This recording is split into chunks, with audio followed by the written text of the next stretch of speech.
Ça donne envie de foncer tout droit, d'user la cour, de retirer le bras de la coudoir. Les gosses veulent nous voir, les gosses se mouvoir. Tu sens le pouvoir, effet miroir, miroir, miroir, miroir. Et on est de retour pour la suite du Style Dream Show. Notre invité aujourd'hui, Chavi, qui nous présente son nouvel album Mauvaises Oreilles.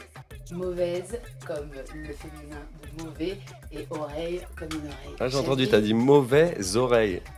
Alors, ça veut dire quoi? Mauvaise oreille. Mauvaise oreille. Non, c'est bon, c'est ça. le jeu de mots escompté. Bon, ben justement, on va parler de ça, ce titre. Ouais, c'est encore de la provoque, c'est juste de la provoque. Moi, j'aime bien les choses qui piquent, qui provoquent, j'aime bien j'aime bien quand on fait sortir les gens de leur zone de confort, j'aime bien quand on fait pas des choses pour rien, quoi, qui font avancer le schmilblick, tu vois, qui font...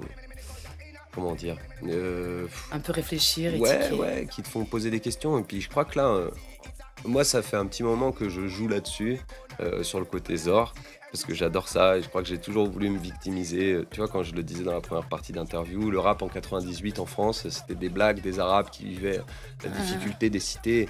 Et moi, je rêvais d'en être, tu vois. Je voulais, voilà. Sauf que moi, tout allait bien, quoi.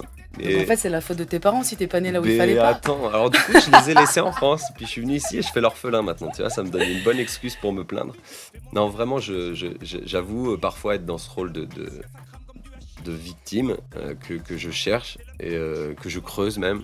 Donc voilà, Mauvaise Oreille, c'était celui qui abuse de la Nouvelle-Calédonie et qui nous donne une mauvaise image de oreilles de métro, tu vois. Et t'en parles beaucoup dans un ou deux morceaux. Ils m'énervent ces gens-là, je suis très... Tu vois le dernier des Soundfly là qui vient de sortir avec le Porsche Cayenne qui arrive à faire kiffer. Alors ça va le changement, pourquoi? Mais voilà, c'est ça qui me... C'est les disparités sociales en fait et cette injustice qui fait que j'écris beaucoup. Parce qu'en plus moi je travaille avec les petits, avec les gosses des quartiers qui sont excentrés de la ville et qui sont forcément de surcroît défavorisés. Et ça m'énerve quoi. Ça m'énerve parce que ça change pas et je sais même pas si une indépendance pourrait changer quoi que ce soit. Mais une disparité sociale ou des disparités sociales sont pas intimement liées à l'émigration, quel que soit le pays, quel que soit l'endroit du monde. C'est intéressant parce que là, certaines personnes, du coup, montrent du doigt les métros qui viennent un petit peu voler le travail des Calédoniens ici. Ça, c'est cette frange de population qui, éventuellement, t'agace et dont tu as envie de parler. Celle qui vient voler le boulot ? Qui vient voler ou tu estimes qu'ils viennent voler ou en tout cas tu l'interprètes comme ça, c'est ça que tu as envie de dénoncer? Non, pas du tout. Ce que j'ai envie de montrer, ou au contraire ça t'agace? Ce que j'ai envie de montrer, c'est peut-être aux amis wallisiens, aux amis kanaks, aux amis calédoniens que aux gens d'ici, donc voilà, que les oreilles sont des gens qui connaissent aussi des difficultés. On vient pas ici en mode Eldorado quoi. Souvent on vient et en plus on se sépare de la famille, donc c'est des choses que les Calédoniens connaissent bien. Souvent eux aussi partent et s'arrachent de leur famille. Ensuite on arrive ici, alors pour moi, pour mon cas, pas celui forcément de ma femme ou d'autres amis, mais pour mon cas, j'ai pas de diplôme extraordinaire. Je suis au même niveau que beaucoup de gens ici qui n'ont pas fait d'études et du coup, je me retrouve parfois à être en concurrence avec quelqu'un du pays sur un poste. Et c'est à partir de là que je veux juste souligner que oui, par respect, parce qu'on est des gens qui venons ici en Nouvelle-Calédonie, la priorité est aux locaux et on l'a bien compris avec l'emploi local depuis un petit moment. Mais quand je m'aperçois que j'ai une maison ici que j'ai achetée, que j'ai 2 filles qui sont calédoniennes et tout le reste et que je peux pas trop donner mon avis, et ben c'est juste ça que j'ai envie de souligner dans cet album et dire les oreilles aussi ont des choses à dire et parfois ça vous étonnerait, ça étonnerait plus d'une personne, plus d'un Calédonien. Alors c'est marrant parce que t'en parles avec sagesse, recul et puis envie de rendre les gens plus open sur les différents faciès de l'individu. Mais quand on écoute ton album, t'as pas le temps de parler comme ça. Donc tu vas droit au but dans tes lyrics. Voilà. Et t'as des avis très tranchés sur tout un tas de caricatures de vie. Et c'est justement parce que c'est des caricatures peut-être que t'as envie de mettre le doigt dessus. Exactement. Mais dans ton quotidien, t'es le mec en colère de Mauvaise Oreille? Non. Ou t'es le mec sur le canapé là? Ouais. Non, je suis le gars qui est dans le qui canapé. est plus calme et Ouais, qui ouais. prend plus de recul. Je suis calme. Je te dis, c'est vraiment, je serais pas le même si je faisais pas de musique, si je faisais pas ce genre de projet. Tu serais quoi?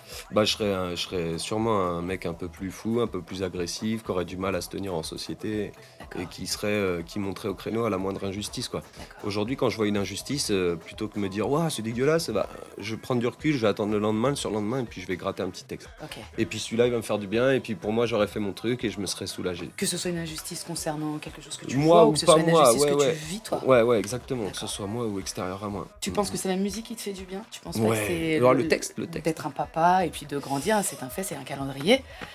Le fait, plus on va prendre de l'âge et peut-être que Eh ben non, je crois on a que le sang ça. moins chaud. Non. Non, enfin pour ma part, devenir papa, ça a accentué tous mes sens, quoi. Ça a accentué ma sensibilité. Je trouve que je me mets à pleurer plus vite, par exemple, sur ma fille qui peut me faire pleurer en émotion. Je sais pas si elle arrive à faire un truc et que je suis super fier. Enfin, j'ai jamais été aussi pédale que depuis que j'ai un gosse, quoi. C'est-à-dire que ma sensibilité, elle est à fleur de peau, quoi, vraiment.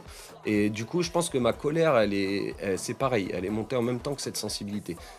Tout ce qui va aller toucher les enfants, on sait très bien que ça met les gens super colère. Mais là, en plus, le fait d'avoir des gosses qui grandissent dans ce pays, on a envie du meilleur pour eux comme d'habitude, et on a envie du moins de conneries humaines possible. Et donc quand on en voit, ça nous saoule 2 fois plus, quoi, ça énerve 2 fois plus. Donc non, je pense pas que ce soit d'être papa qui m'assagit, quoi. Peut-être plus réfléchi, mais pas plus assagi. Cet album, on peut l'écouter donc à la maison ou dans notre voiture si on a la chance de l'avoir acheté ou de Ouais. l'avoir eu. Et sur scène, toi, Xavi, est-ce que depuis la sortie de cet album qui date du mois de Juin. juin, donc Mhm. après Covid, Mhm. donc il est vraiment tout neuf, hein, Ouais, c'est un bébé ouais. tout frais. Est-ce que tu as eu l'occasion de monter sur scène pour commencer à montrer ce qu'il y a dedans? Ouais, c'est important que tu abordes la question de la scène parce que c'est vrai que depuis qu'il est sorti, j'ai pas fait le concert dont j'attendais encore, tu vois. C'est-à-dire, j'ai pas eu mon public, j'ai pas eu ma soirée, j'ai pas eu le monde que je voulais, j'ai pas eu. Alors que j'ai des super retours depuis le début, donc je sais que j'ai déjà fait des concerts avec du monde, certes. Mais ça veut dire quoi, j'ai pas eu? J'ai pas eu mon concert chambé, quoi. Tu veux dire que t'as pas eu le J'ai temps fait des de scènes depuis. l'organiser? Non, ouais, c'est même pas Ou ça. t'es monté sur scène et t'as pas eu le résultat? En fait, je crois pas qu'on est beaucoup à organiser quand on est en Calédonie. Il y a beaucoup de structures qui organisent des concerts et du coup on peut surfer On se met dessus. dessus, Voilà, bien voilà. sûr. Où on est programmé, invité. Exactement. Non, ce que je voulais dire à ça, c'est que souvent je suis amené à jouer en mairie devant des enfants, devant mes gosses à qui je fais du roller ou du sport. Et que ça me gêne parce que moi, mon CD, il pourrait y avoir Parental Advisory dessus. Il y a quand même des choses qui sont violentes, choquantes, des gros mots. Et du coup, je me retrouve à chanter ça devant les petits. Donc des fois, je suis obligé de me biper mes gros mots tout seul et Ouais. tout, tu vois. J'ai pas eu. Depuis qu'il n'y a plus les artistes internationaux qui viennent, on a perdu un peu ce côté première partie qui était super intéressante pour Ah nous ouais. les locaux parce que du Les coup, on avait du gros- monde devant nous. Les tu vois. gros chanteurs de Ouais. rap qui venaient Voilà. cautionner la présence des locaux sur scène. C'était extraordinaire sur du pour monde nous. Et dans des décors. Parce que du coup, le public est arrivé et C'est écoute ça. la première Bien partie. sûr. Et là, nous, on a du monde et on se fait plaisir, comme j'ai pu faire à Ayam il y a quelques années maintenant. Donc, comme tu es quelqu'un qui cogite quand même très très vite, Ouais. cogite beaucoup, hein, je crois que le jus de crâne est ton meilleur allié, Mhm. j'imagine que tu as en tête de monter sur scène et d'en faire un bon. Et de faire un bon concert, ouais. Alors, je sais pas comment faire encore. Il faudrait D'accord. qu'on s'organise, il faudrait qu'on réfléchisse, mais Tu as une envie d'endroit, peu importe utopique ou pas. ouais, je crois que au niveau de l'auditoire, le Bohème, pour moi, est le bar qui correspond le plus par D'accord. rapport aux mélomanes qu'il peut y avoir là-bas, des Ok. gens qui écoutent la zik que je Et peux qui se écouter déplacent pour et qui se l'écouter. déplacent pour aller l'écouter aussi. Et puis l'ambiance festive qu'il peut y avoir dans un bar qui est un petit peu indispensable pour faire un concert où les gens se lâchent. Ok. Donc voilà, quelque chose qui n'est pas organisé en plein après-midi dans un endroit. Alors merci à toutes les mairies de me solliciter, à tous les organismes musicaux de me solliciter, ça me fait très plaisir. Mais c'est vrai que voilà, quand je dis que j'ai pas eu le concert que je voulais, c'est le gros live avec du monde. Après c'est compliqué parce que j'ai un public, mais ce public-là est un public assez casanier, j'ai remarqué. Donc c'est des gens qui viennent séparément. Il y en a 2 qui viennent une fois, il y en a 2 qui viennent une autre fois. Mais j'ai jamais mes 100 personnes de ma fanbase ensemble dans un concert, quoi. Après, on est en Nouvelle-Calédonie et puis je fais de la musique parce que ça me fait du bien. Je fais pas de la musique parce que ma musique marche. Donc c'est toujours un peu délicat, mais T'aimerais Non, j'ai réfléchi à ça. Je compare souvent le rap game local ou international au championnat de football.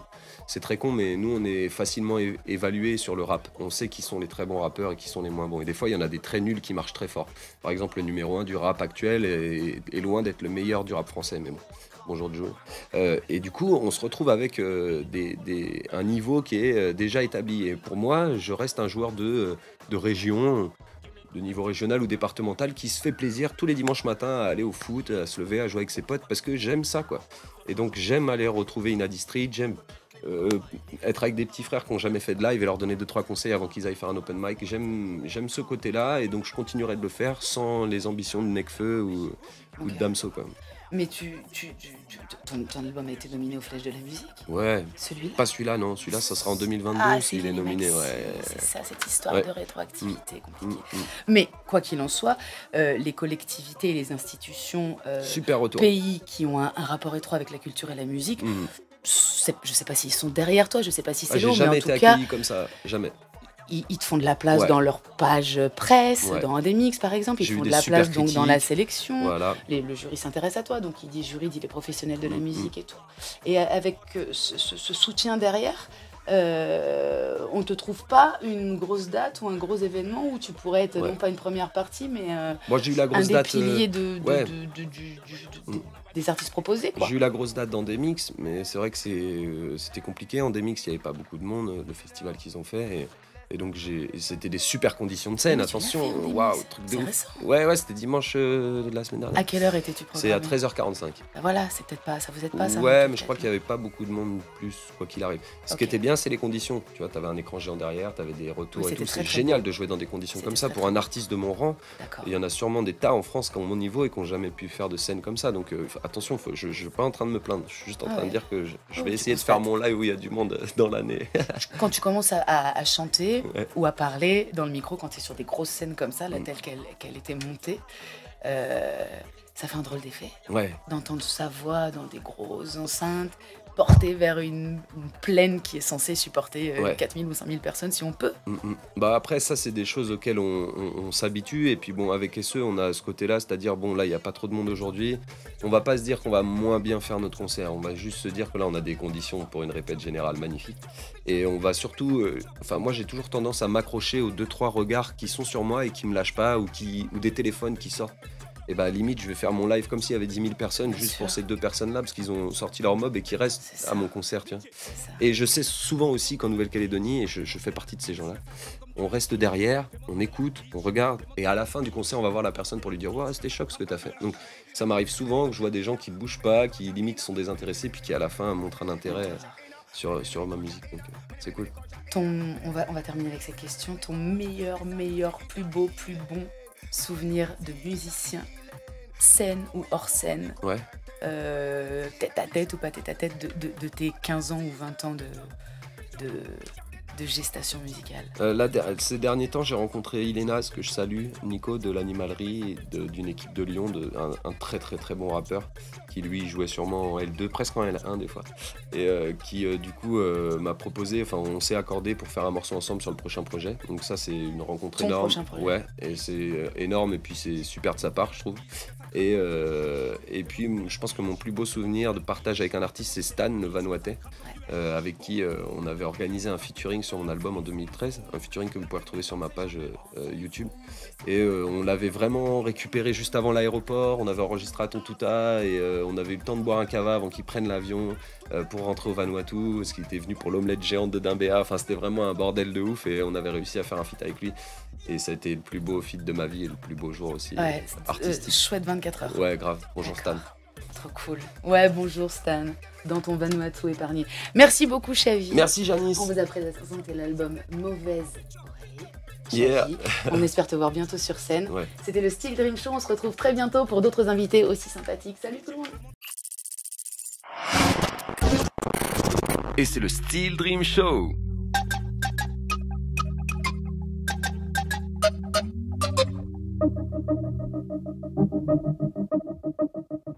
Ça donne envie de foncer tout droit, d'user la courroie, de retirer le bras de la coude.